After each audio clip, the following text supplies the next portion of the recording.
नमः श्रीवर्धमानाय निर्धूतकलिलात्मनि सालोकानां त्रिलोकानां यद्विद्यादर्पणायते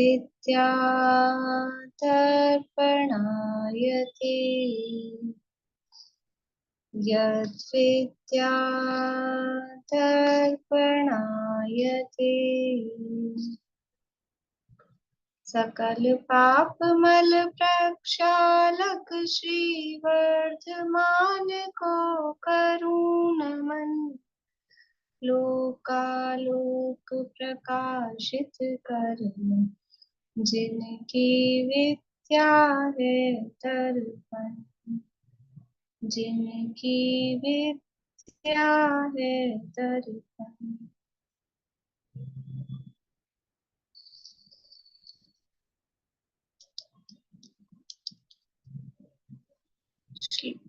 श्लोक सुना है।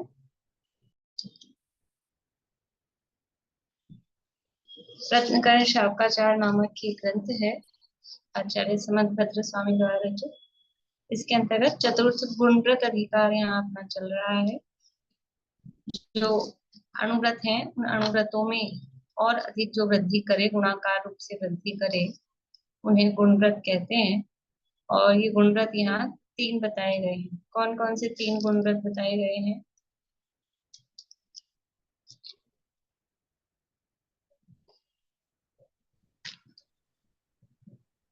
दिग्व्रत, अनर्थ दंड व्रत, भोग उपभोग परिमाण। दिग्व्रत, अनर्धन व्रत और भोगोपभोग परिमाण व्रत। कौन से व्रत की चर्चा अपनी चल रही है? कौन से व्रत की चर्चा चल रही है? नथ दंड व्रत की चल रही है, द्रुश्रुति और ब्रह्मचर्य। अनर्थ दंड दिग्व्रत के जो तीन भेद हैं उसमें अनर्थ दंड व्रत है, उसकी चर्चा चल रही है। मतलब जैसे अनर्धन की 5 चर्चा चल रही है। आप अभी पास्ट में ही हैं, आप प्रेजेंट में नहीं आए अभी। द्रुश्रुति और ब्रह्मचर्य की।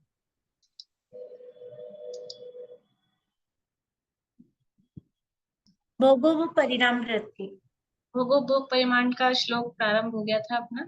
अनर्थ दंड की चर्चा पूरी हो गई थी, उसके अतिचार भी हुए थे। कंदर्प, कौतकुच्च, मौखर्य, समीक्षाधिकरण और अति प्रसादन, ये अतिचारों की चर्चा भी हो गई थी। उसके बाद में अपन ने एक श्लोक पढ़ लिया था भोगोपभोग परिमाण कहने वाला। 8 श्लोकों में इसकी चर्चा करने वाले हैं, जिसमें से भोगोपभोग परिमाण किसे कहते हैं ये हमने श्लोक नंबर 82 में पढ़ा था। किसे कहते हैं भोग उपभोग परिमाण व्रत? भोगोपभोग परिमाण व्रत किसे कहते हैं?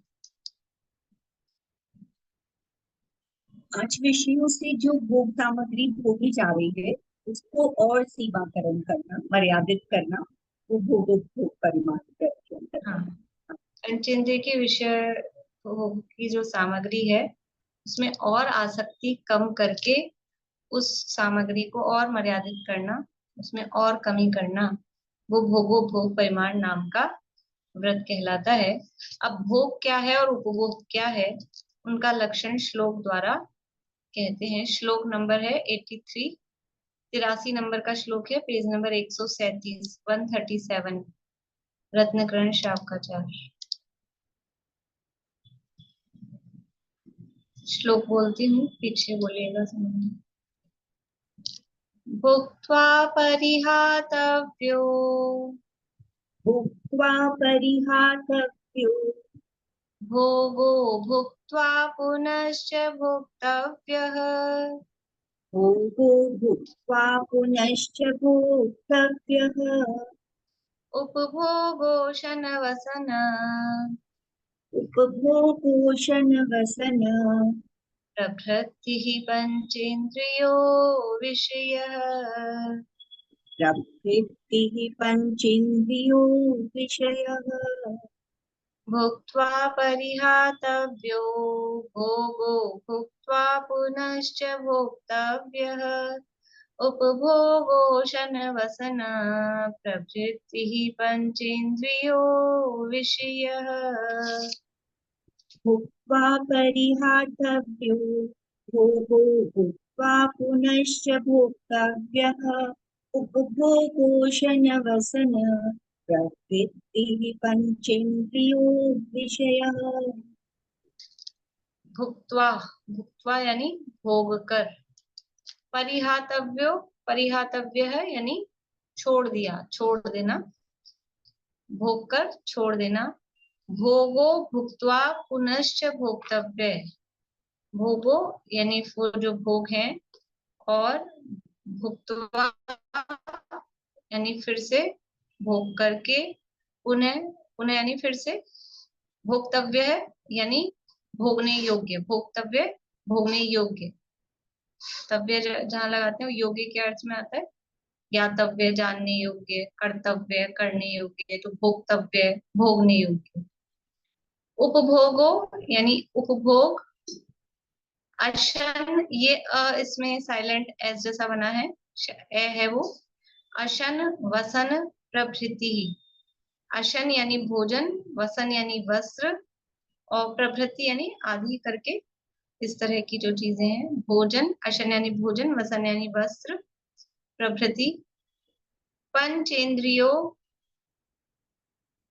प्रभृति मतलब आदि करके, भोजन आदि वस्त्र आदि, ये पंचेंद्रियो यानी पांच इंद्रियों के या पांच इंद्रियों से संबंधित जो विषय यानी उनके विषय हैं।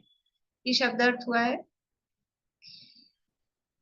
क्या कह रहे हैं, जो पंचेंद्रियो विषय, पांच इंद्रियों के जो विषय हैं, कौन से विषय हैं कि भोजन वसन प्रभृति, भोजन आदि वस्त्र आदि, तो भोजन वस्त्र आदि जो पांच इंद्रियों से संबंधित जो विषय हैं, उनको भुक्त्वा परिहातव्यो, जिनको भोग कर छोड़ दिया जाए, एक तो ये बात, और भोगो भुक्त्वा पुनश्च भोक्तव्य है, और भोग कर फिर से भोगा जाए। भोजन वस्त्र आदि जो पांच इंद्रिय के विषय हैं, तो जिनको भोग कर छोड़ दिया जाए वो तो भोगो भोग है, और भोग कर पुनः भोगा जाए वो उपभोग है। भुक्त्वा परिहातव्यो, भोगो भोग कर छोड़ दिया जाए वो भोग है, और भुक्त्वा पुनश्च भोक्तव्य है उपभोग, और भोग कर पुनः जिनको भोगा जाए वो उपभोग है। अशन वसन प्रभृति, भोजन आदि वस्त्र आदि जो पांच इंद्रिय के विषय हैं, तो इनको पहले लगा लेंगे। भोजन वस्त्र आदि जो पांच इंद्रिय के विषय हैं, जिनको भोग कर छोड़ दिया जाता है वो भोग है, और जिनको भोग कर पुनः भोगा जाता है वो उपभोग है। ठीक है, देखिए अर्थ देखिए नीचे से, जो एक बार भोग करने के बाद फिर त्यागने योग्य हो जाता है वह भोग है, और जो भोगने के बाद फिर भोगने योग्य रहता है वह उपभोग है। भोजन आदि पांच इंद्रिय के विषय भोग हैं, तथा वस्त्र आदि पांच इंद्रियों के विषय उपभोग हैं। मतलब दोनों नाम एक साथ दिए, भोजन वस्त्र आदि, तो एक भोग का उदाहरण दे दिया, एक उपभोग का उदाहरण दे दिया। भुक्त्वा परिहातव्यो, जिनको भोग कर छोड़ दिया जाता है, मतलब दोबारा उसको रीयूज नहीं कर सकते हैं, वो ऐसे भोजन आदि वो तो है भोग, और जिनको भोग कर फिर से भोगने योग्य वो रहते हैं, भोक्तव्य फिर से भोगने योग्य रहते हैं, ऐसे वस्त्र आदि वो उपभोग कहलाते हैं। सरल है भावार्थ, जो पदार्थ एक बार ही भोगने में आते हैं और फिर भोगने में नहीं आते हैं वे भोग हैं, तथा जो पदार्थ बार बार भोगने में आते हैं वे उपभोग हैं।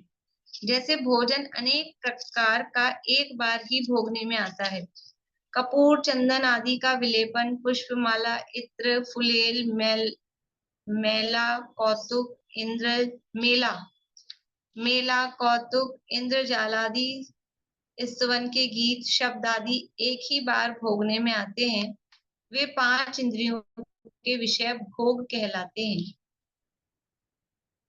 जैसे वस्त्र आभरण स्त्री सिंहासन पलंग महल बाग वादित्र चित्राम इत्यादि बार बार भोगने में आते हैं, वे उपभोग हैं। जो भोग और उपभोग दोनों का परिमाण करता है उसके भोगो भोग परिमाण व्रत होता है। यहाँ उदाहरण दे दिए पांचों इंद्रियों संबंधी। तो कपूर चंदन आदि का विलेपन ये स्पर्शन इंद्रिय संबंधी हो गया। पुष्पमाला इत्र फुलेल ये समझ लो घ्राण इंद्रिय का हो गया। मेला कौतुक इंद्रजाल ये चक्षु इंद्रिय का हो गया।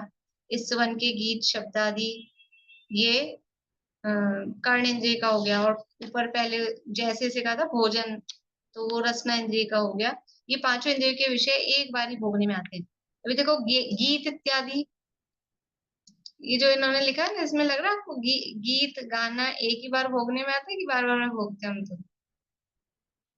अभी तो वो तो रिकॉर्डिंग है लेकिन अगर एक लाइव अगर किसी ने जो कहा मान लो अपनी क्लास चल रही है ना। अब वो अभी जैसे 2 बार ऐसा हुआ रिकॉर्डिंग रह गई तो अब वो जो क्लास कर्ण इंद्रिय का विषय बनी जो थे उपस्थित वो उनके एक बार भोगने में आई अब खत्म। ये तो रिकॉर्डिंग का तो अब हो गई ना। उस समय तो ये चीजें थी नहीं जब ये लिखे गए। और तो भी वो रिकॉर्डिंग भी है मतलब अभी जो लाइव चीज है वो तो एक ही बार में भोगने में आ रही है। जो गाना गाया गया लाइव वो एक बार शब्द सुन लिए कान में फिर खत्म। वही शब्द थोड़े ना आएंगे। अभी रिकॉर्डिंग वाली जो चीज है ये भी क्या है वो बार बार में वो भाषा वर्गणा शब्द रूप परिणमित होती है नई नई। वो जो हमने कैसेट चलाई है कि यूट्यूब पे चलाए हैं जो भी किया है तो वही का वही यद्यपि अपने को तो वही के वही रिकॉर्डिंग सेम टू सेम ही सुनाई देती है इसलिए अपने को समझ नहीं आता है अंतर। लेकिन वो शब्द हैं वो भोग की सामग्री है। और दुनिया में भी ऐसा कहता है तो मुंह से निकले हुए शब्द एक तो धनुष से निकला हुआ तीर और मुंह से निकले हुए शब्द वो वापस नहीं आते। मतलब वो एक बार जो निकल गया वो निकल गया शब्द। तो ये सब भोग की वस्तुएं कही है पांचों इंद्रिय संबंधी। और इसी तरह से उपभोग की वस्तुएं हैं तो वस्त्र आभरण ये सब बार बार में भोगने में आते हैं। सिंहासन पलंग ये सब चीजें वो उपभोग कहलाते हैं जो भोग और उपभोग दोनों का परिमाण करता है। अभी भोगोपभोग परिमाण में दोनों का परिमाण करना है भोग की सामग्री भी और उपभोग की भी। अब भादवा आएगा और फिर हम क्या करेंगे ज्यादातर केवल भोग की सामग्री का कर लेते हैं भोजन उसमें भी भोजन की स्पेशली इतनी हरी खानी है कितना ये खाना है बस वो। लेकिन सारी ही चीजों का परिमाण जो पूरे 10 प्रकार के परिग्रह हैं वो भोग उपभोग सामग्री उसमें जो परिग्रह परिमाण अनुव्रत में जो मर्यादा ली उसमें से और उसको सीमित करना वो भोग उपभोग परिमाण व्रत कहलाता है। अब जो परिमाण करने योग्य नहीं किंतु जीवन भर के लिए त्यागने योग्य है उन्हें बताने वाला श्लोक कहते हैं। देखो परिमाण किसमें करना है इसलिए ऊपर ही कह दिया कि जो पहले हमने परिसंख्यान पहले कर दिया था ना परिग्रह परिमाण व्रत में उसमें और आसक्ति घटाना वो भोगोपभोग परिमाण व्रत है। ऐसा नहीं है कि जो सर्वथा त्यागने योग्य है जो कभी काम में लेने लायक नहीं है भोगने योग्य नहीं है खाने पीने के संबंध में कहें तो भक्ष्य नहीं है या यूज लेने के संदर्भ में कहें चमड़ा इत्यादि तो जो यूज लेने योग्य नहीं है। अब कोई कहे हम इसमें परिमाण कर रहे हैं हम बस चमड़े की बैट बैट यूज में लेंगे और नहीं लेंगे तो ऐसा वो परिमाण नहीं चलेगा कि हम इतना मांस तो रख लेंगे या हम इतना मधु रख लेंगे और फिर बाकी का उसमें परिमाण नहीं होगा। जो कह रहे हैं कि जो सर्वथा ही त्यागने योग्य है जिसका परिमाण नहीं किया जा सकता जीवन भर के लिए त्याग करने योग्य है वो बता रहे हैं कि कुछ चीजें हैं वो तो जीवन भर के लिए त्याग करने योग्य है। परिमाण तो जो हमारे लिए यूजेबल है भक्ष्य है जो हम काम में ले रहे हैं ले सकते हैं उसमें और परिमाण करना है उसमें और आसक्ति घटानी है। देखिए अगला 84 नंबर का श्लोक है पेज नंबर 138 है।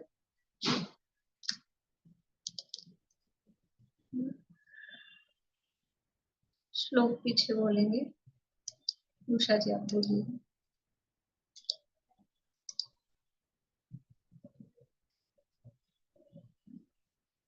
पीछे बोलिएगा त्रसहति परिहरणार्थम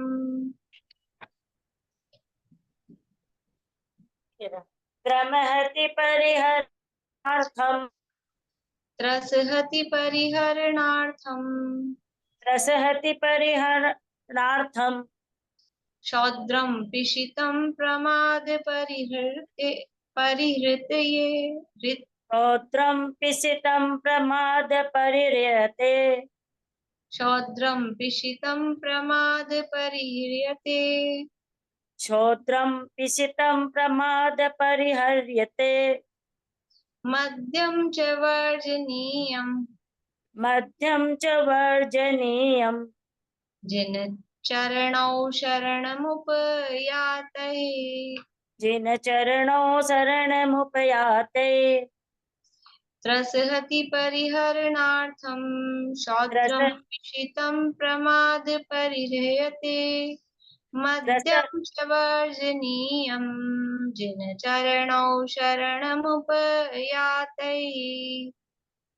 त्रसहति परिहरणार्थं श्रोत्रं पिशितं प्रमाद परिहर्यते मध्यम च वर्जनीयम् जिन चरणो शरणमुपयाते परि से हृदय बोलते हैं हृदय तो परिहृयते परिहृयते हरियते परिहर्यते हर हृदय बोलते हैं अपन हृदय परिहर्यते परिहर्यते परिहृयते परिहर्यते परिहर्यते हाँ देखिए त्रसहति यानी त्रस हिंसा परिहरणार्थम उसका परिहरण मतलब उसका परिहार करने के लिए उसको दूर करने के लिए त्रस हिंसा को दूर करने के लिए शौद्रम यानी शहद मधु पिशितम यानी मांस त्रस हिंसा को दूर करने के लिए शौद्रम यानी मधु और पिशितम मांस ये दो प्रमाद परिह्रियते मध्यम और प्रमाद को दूर करने के लिए परिह्रियते उसका निवारण करने के लिए उसको दूर करने के लिए मध्यम यानी मध्य शराब च वर्जनीय च यानी और वर्जनीय यानी वो वर्जित है निषेध करने योग्य है त्याग करने योग्य है वर्जनीयम उसका त्याग करने योग्य है जिन चरणों शरणम उपयाते जिनेन्द्र भगवान की चरणों में जिनेन्द्र देव के चरणों में जिनेन्द्र भगवान के चरणों में शरणम उपयाते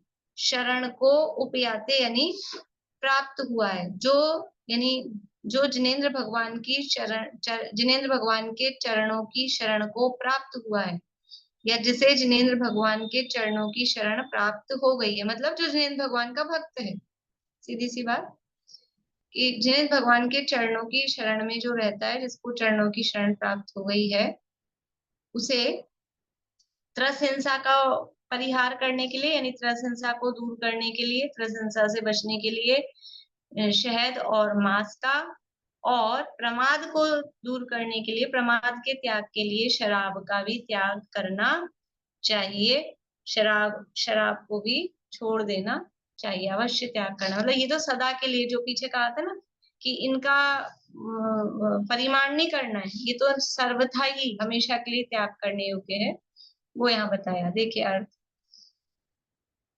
जिनेन्द्र भगवान के चरणों की शरण जिन्हें प्राप्त हो गई है ऐसे जो सम्यक दृष्टि लोग हैं उन्हें देखो जिनेन्द्र भगवान के चरणों की शरण किसे प्राप्त हो गई है कह रहे सम्यक दृष्टि को तो हमको हुई है कि नहीं हुई है जिनेन्द्र भगवान के चरणों की शरण अकेले सम्यक दृष्टि को ही होती है औरों को नहीं होती है कि यहाँ उसको कह रहे हैं ऐसे जो सम्यक दृष्टि लोग अब किसको देखो यहाँ सम्यक दर्शन किसे कहा था रत्नकरण शावकाचार में सम्यक दर्शन किसे कहा था विनीता आंटी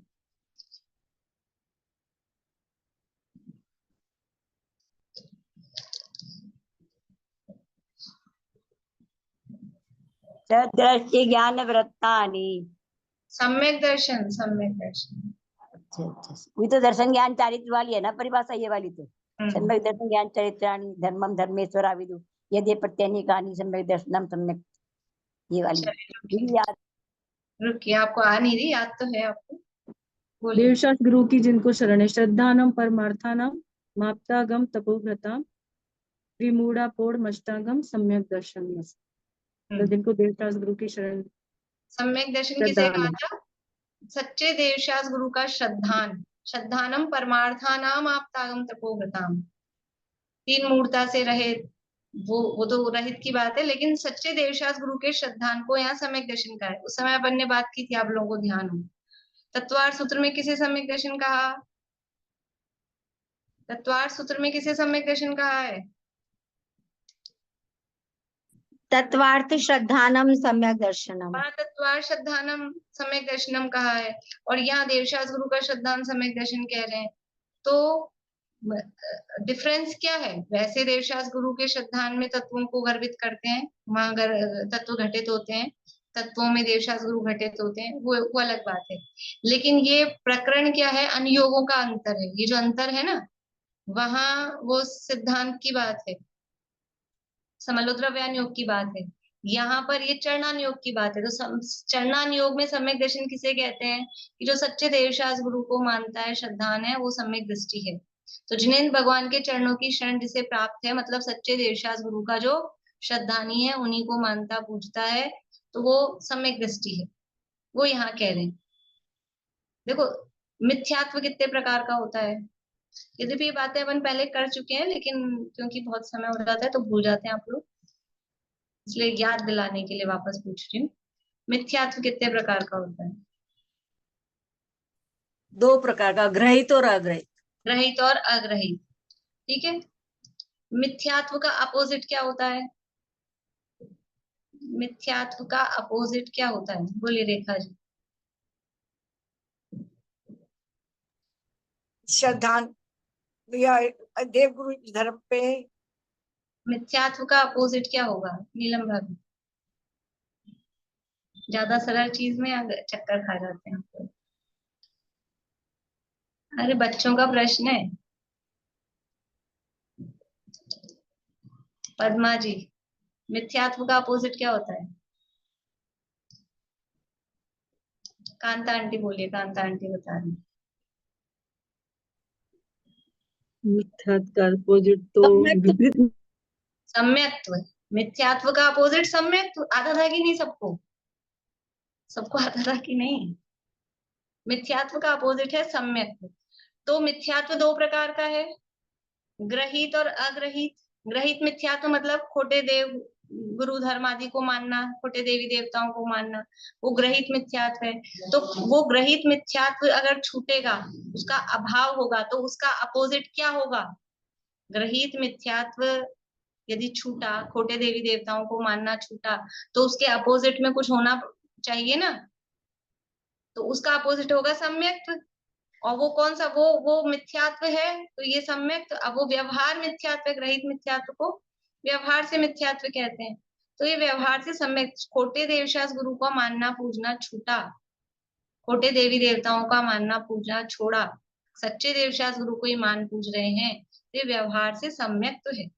रहित मिथ्यात्व छूटा है ना, तो मिथ्यात्व के अभाव में सम्यक प्रकट होगा कि नहीं होगा? इसलिए उसको सम्यक दृष्टि कहेंगे।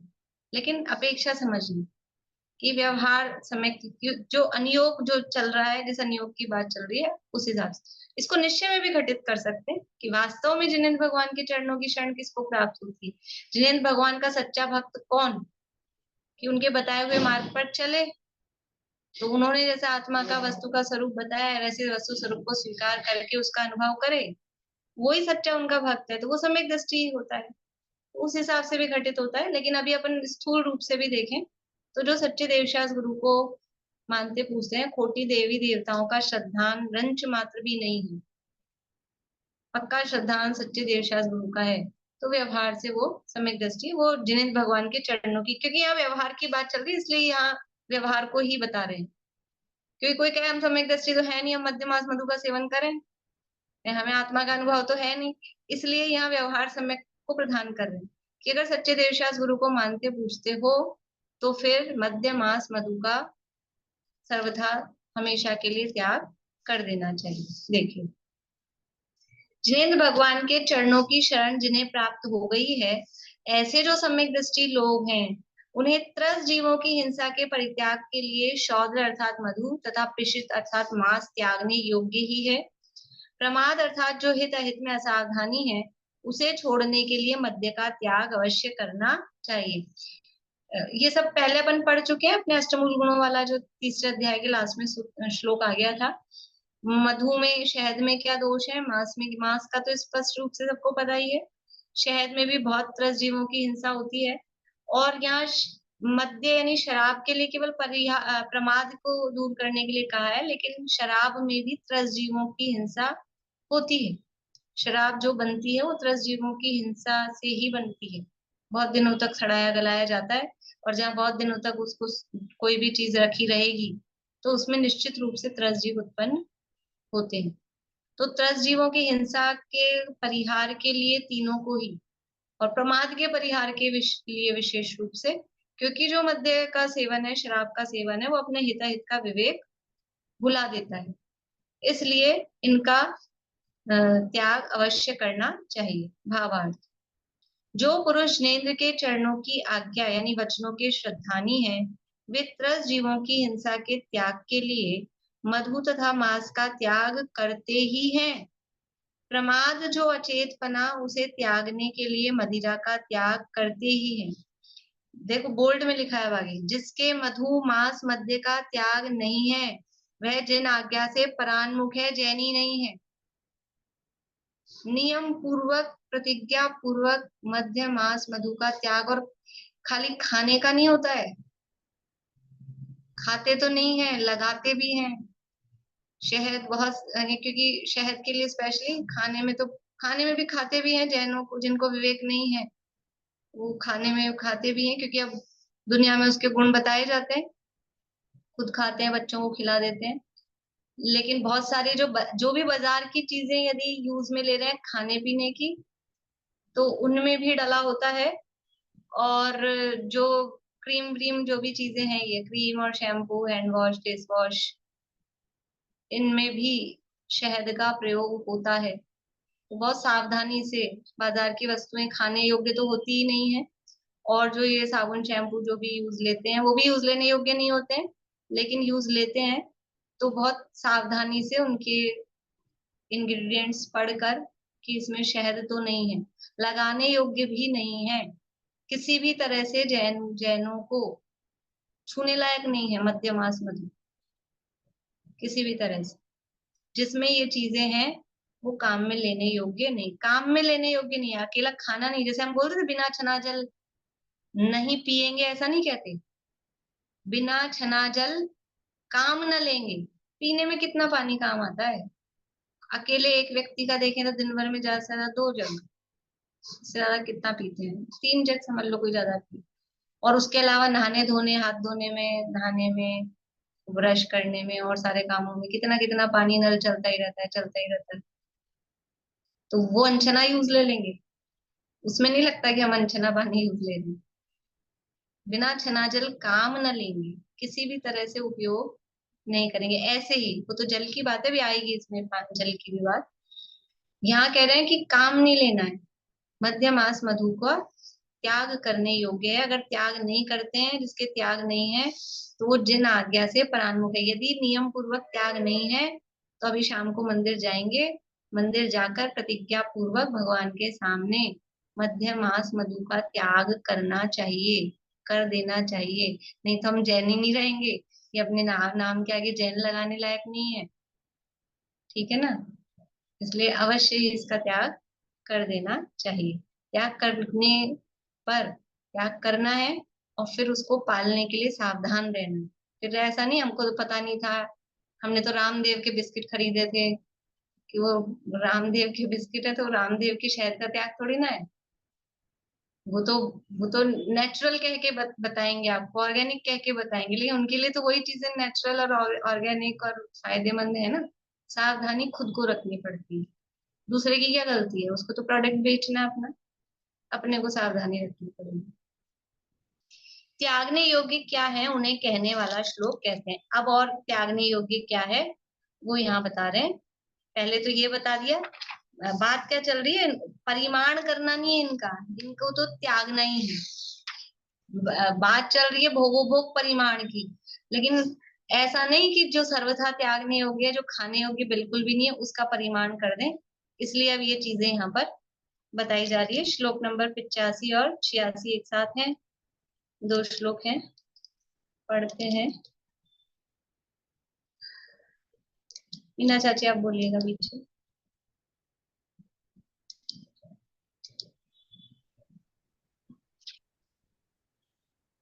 त्यागने योग्य क्या है उन्हें कहने वाला श्लोक कहते हैं। अल्प फल बहु विघातान, अल्प फल बहु विघाता, मूलक माद्राणि श्रृंग वेराणि।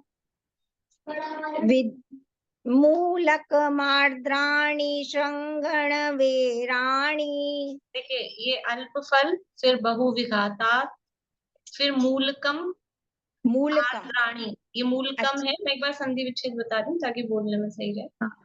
मूलकम आर्द्राणि, तो मूलकम ये संधि सहित बोलेंगे ना, मूलक मार्द्राणि। मार्द्राणि फिर श्रृंग श्रृंग श्रृंग वेराणि, श्रृंग वेराणि, श्रृंग अणय ऐसा कुछ नहीं है, श्रृंग वेराणि।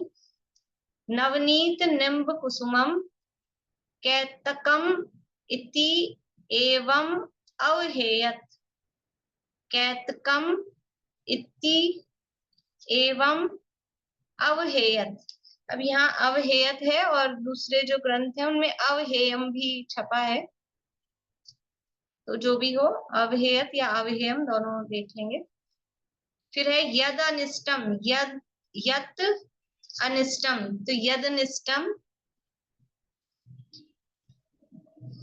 तद व्रतयेत, तद व्रतयेत च, तत् व्रतयेत यत, वापस से यत है, तद व्रतयेत यत च अनुपसेव्यम। समझ में आ रहा है? सबको समझ में आ रहा है? संधि विच्छेद लिखने की जरूरत तो नहीं? लिखूं? ठीक है, एक मिनट देखिए।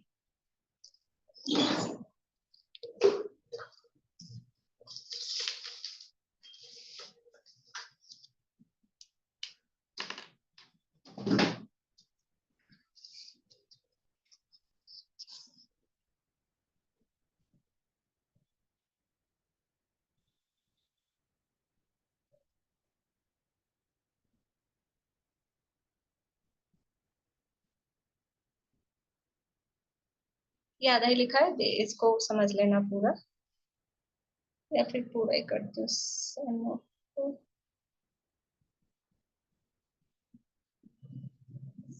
से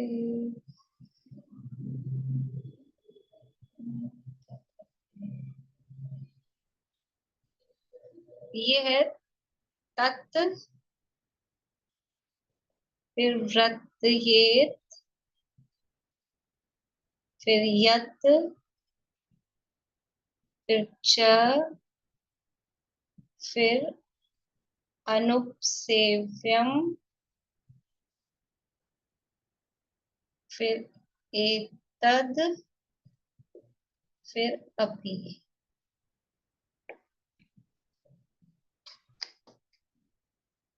इतने सारे शब्द हैं। यत व्रतयेत, तत् तत् व्रतयेत, तत् भी लिख सकते हैं, तद भी लिख सकते हैं, द भी कर सकते हैं इसको, तद दोनों चलेगा।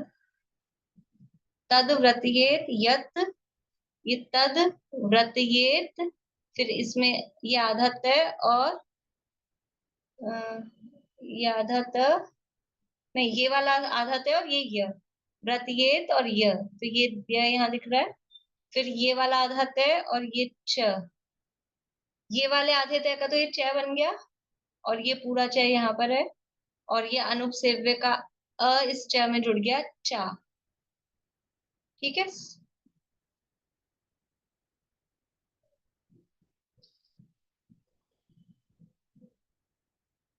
देखिए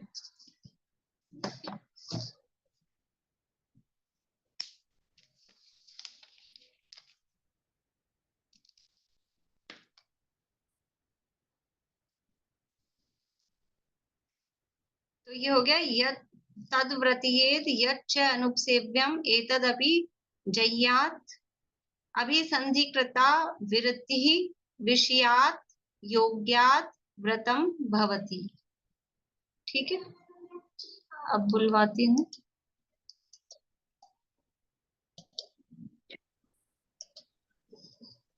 अल्प फल बहुविघातान् अल्प फल बहुविघातान् मूलकम् आर्द्राणि शृंगवीराणि।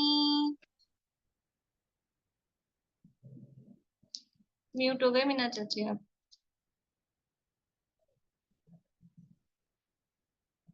हाँ बोलिए। मूलकम् मूलकम् आर्द्राणि शृंगवीराणि आर्द्राणि आर्द्राणि आर्द्राणि मूलकम् आर्द्राणि शृंगवीराणि आर्द्र, एक ऊपर भी रहे है नीचे भी रहे है। आर्द्राणि आर्द्रा आर्द्राणि आर्द्राणि हाँ। नवनीत निम्ब कुसुमम् नवनीत निम्ब कुसुमम् कैतकम् इत्येवमवहेय केतकम् इत्येवम् अवहेयतम् हेयत कैतकमित्येवमवहेयत। आप बार बार में म्यूट क्यों हो रहे हैं?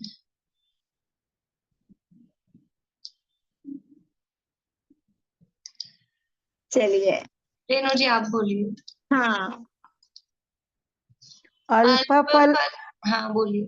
अल्पफल बहुविघातान् मूलकमार्द्राणि शृङ्गवेराणि नवनीतनिम्बकुसुमं कैतकमित्येवमवहेयम् यदनिष्टं तद्व्रतयेत् यदनिष्टं तद्व्रतयेत् यच्चानुपसेव्यमेतदपि जय्यात् यच्चानुपसेव्यमेतदपि जयेहात् अभिसन्धिकृता विरतिः अभिसन्धिकृता विरतिः विषयाद्योग्याद्वृतं भवति। विषयाद्योग्याद्व्रतं भवति यदनिष्टं तद्व्रतयेत् यच्चानुपसेव्यमेतदपि जय्यात् अभिसन्धिकृता विरतिः विषयाद्योग्याद्व्रतं भवति। यदनिष्टं तद्व्रतयेत् यच्चानुपसेव्यमेतदपि जयेहात् अभिसन्धिकृता विरतिः विषयाद्योग्याद्व्रतं भवति।